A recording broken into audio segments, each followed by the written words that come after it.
night at the Aurora Hotel. Perched in the hills of a town forgotten by time, the building seemed frozen in the 1950s. Faded velvet on the chairs, peeling wallpaper, and a faint scent of mildew that never left, no matter how many windows were opened. Leonardo, a skeptical and curious journalist, decided to stay there to write an article about urban legends.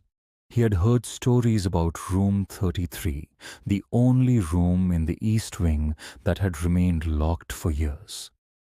The receptionist, a pale woman with hollow eyes, was direct. "You want to write about 33? I wouldn't recommend it. Things happen in there. Things no one can endure for more than one night." Leonardo smiled. "Perfect for my story. I'll take the key." Reluctantly, she handed him an old iron key. The number 33 was carved by hand. The East Wing corridor was silent. As he opened the door, Leonardo shivered. The room looked clean, but the air felt heavy.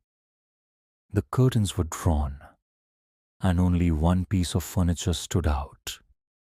A massive mirror, floor to ceiling, leaning against the wall opposite the bed.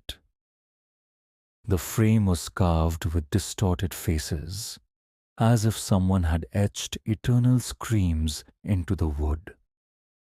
That first night, around 3 a.m., a scratching sound from the mirror interrupted his writing.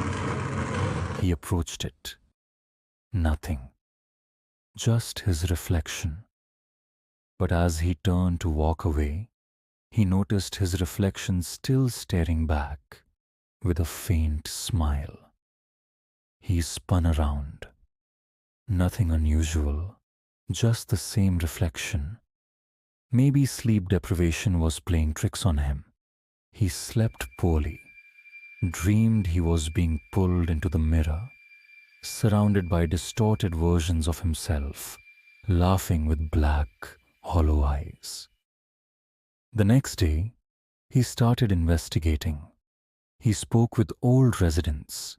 One of them, a blind man named Elias, said softly, "That mirror wasn't made by human hands. They say it came from an asylum, where everyone went mad. Stare too long, and you'll trade places with what's on the other side." Leonardo laughed, but he wrote everything down. That night, while reviewing his video footage, he saw something chilling. His reflection, in some moments, didn't move with him. It stood still, slightly smiling. While he paced the room, he shut the laptop and went to the mirror. He touched its surface, cold as ice, and the reflection was a second behind. Startled, he stepped back. On the third night, he woke up to whispers coming from the mirror. "Leonardo, you're almost ready." He got up and saw something unnatural. A version of himself, with pitch black eyes and a twisted smile. Without moving its lips, the reflection spoke. "You had your chance. Now it's my turn." Before he could react, he felt hands grabbing him. He tried to scream, but no sound came out. The glass turned liquid, like shadowy water. He was pulled inside the mirror.